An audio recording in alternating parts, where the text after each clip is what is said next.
अस्सलाम वालेकुम। Voice of America की उर्दू सर्विस से मैं हूं खालिद हमीद और प्रोग्राम है खबरों से आगे।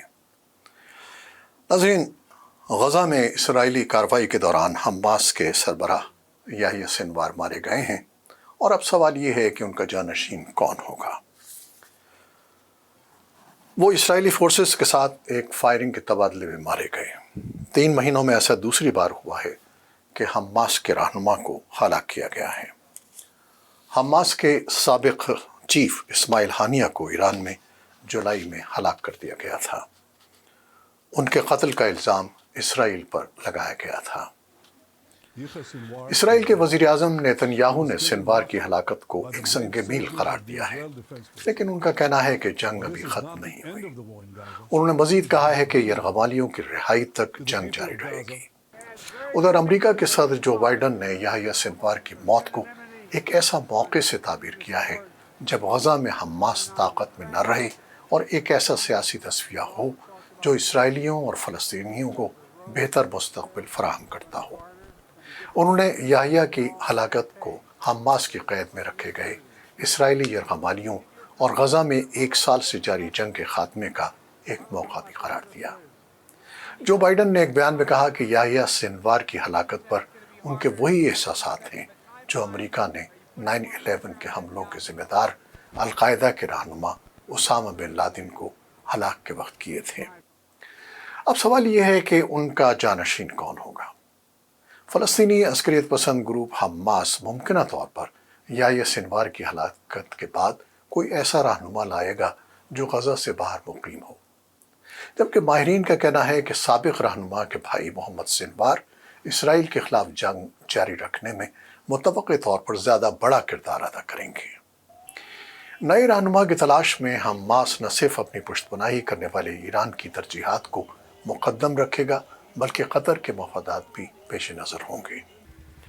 खबर रसां इदारे रॉयटर्स के मुताबिक हमास की क़यादत के तमाम मुमकिन उम्मीदवार इस वक्त कतर में मुकीम हैं।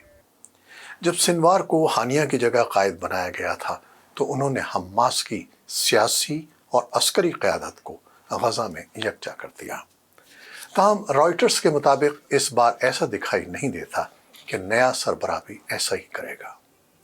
इसराइल की जानिब से तबाहकुन हमलों के 1 साल के दौरान इसराइली फ़ौज ने हमास के ठिकानों को निशाना बनाया, उसके हज़ारों जंगजुओं को हलाक किया और गज़ा और उससे बाहर ग्रुप के कई रहनुमाओं को मार दिया। इस वक्त ये वाज़ेह नहीं है कि ग्रुप इस बहरान से कैसे निकलेगा।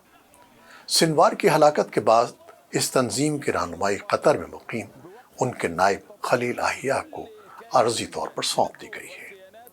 सिनवार के नायब खलील आहिया को एक मुमकिन जानशीन समझा जाता है।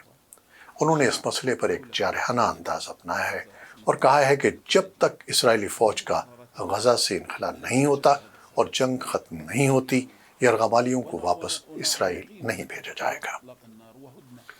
हमास के ज़राए और तज्ज़ियाकारों के मुताबिक खलील आहिया के अलावा ग्रुप की क़यादत के मुमकिना उम्मीदवारों में हानिया के पेशरो खालिद मशाल और शूरा कौंसिल के चेयरमैन मोहम्मद दरवेश शामिल हैं।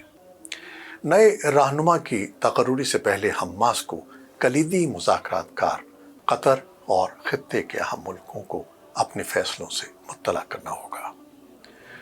फ़लस्तीनी उमूर के माहिर अशरफ अबुल हौल समझते हैं कि हमास की नई क़यादत में सिनवार की सियासी और अस्करी जिम्मेदारियां बांटी जाएंगी। अबुल हौल, जो मिस्र के अखबार अल अहराम के मुदीर हैं, कहते हैं कि ईरान हमास का सबसे बड़ा इत्तेहादी है जो ग्रुप की माली और हथियारों की फराहमी से उसकी मुआवनत करता है। लिहाजा ईरान की आशीर्वाद इस बारे में अहम होगी कि ग्रुप का नया रहनुमा किसे मुकर्रर किया जाता है। उन्होंने कहा कि हमास जंगबंदी, इसराइली फ़ौज की गज़ा से वापसी और जंग के ख़ात्मे के मुतालबात पर कायम रहेगी। ताहम तंजीम इसराइल की क़ैद में मौजूद फ़लस्तीनियों की रिहाई के बदले यरग़मालियों की रिहाई के मामले पर लचक दिखा सकती है। हमास की तारीख़ बताती है कि वो अपने हलाक होने वाले रहनुमाओं का मुतबादिल जल्द ही मुकर्रर कर देती है। नए रहनुमा का नाम शूरा कौंसिल की तरफ से आता है, जो कि तंजीम का फैसला साज इदारा है। शूरा कौंसिल गज़ा की पट्टी, मगरबी किनारे, इसराइली जेलों में बंद اور اسرائیلی نژاد تارکین وطن میں موجود تمام حماس ارکان کی نمائندگی کرتی ہے۔ سال 1987 میں قائم ہونے والی تنظیم حماس کے فیصلے عام طور پر اتفاق رائے سے کیے جاتے ہیں۔ ماہرین کا کہنا ہے کہ جاری جنگ اور کمیونیکیشن کے مشکلات نے حماس کے جنگجوؤں سے ان کے روزانہ کے رابطوں کو محدود کر دیا ہے۔ اس صورتحال میں ماہرین کے مطابق مسلح گروپ قاسم بریگیڈ نے چارج سنبھال لیا ہے۔ ایک فلسطینی سیاسی تجزیہ کار اکرام عطا اللہ کا کہنا ہے کہ ان کو توقع ہے کہ مسلح گروپ دور ہوتے ہوئے بھی خلیل احیا کی حاکمیت کو تسلیم کرے گا۔ اقوام متحدہ میں تہران کے مشن نے جمعرات کو کہا کہ سنوار کی ہلاکت کے نتیجے میں خطے میں مزاحمت میں اضافہ ہوگا۔ حزب اللہ نے کہا کہ وہ اسرائیل کے خلاف اپنی جنگ میں ایک نیا مرحلہ شروع کر رہی ہے، اور یہ کہ اس نے پہلی بار فوجیوں کے خلاف ٹھیک نشانے پر مار کرنے والے گائیڈڈ میزائل استعمال کیے ہیں۔ اب جب غزہ میں 1 سال سے زیادہ عرصے کی جنگ سے حماس پہلے ہی کمزور ہو چکی ہے، سنوار کی موت تنظیم کے لیے ایک شدید دھچکا ہے۔ لیکن یہ واضح نہیں ہے کہ آیا اب اس کی اپنی اسٹریٹجی میں کوئی تبدیلی واقع ہوگی۔ تو ناظرین، صورتحال انتہائی پیچیدہ ہے اور گھمبیر معلوم ہوتی ہے، اور فریقین کسی طور پیچھے ہٹنے کو آمادہ نہیں ہے۔ آپ کو کیا نظر آتا ہے؟ مسئلہ کیسے حل ہوگا؟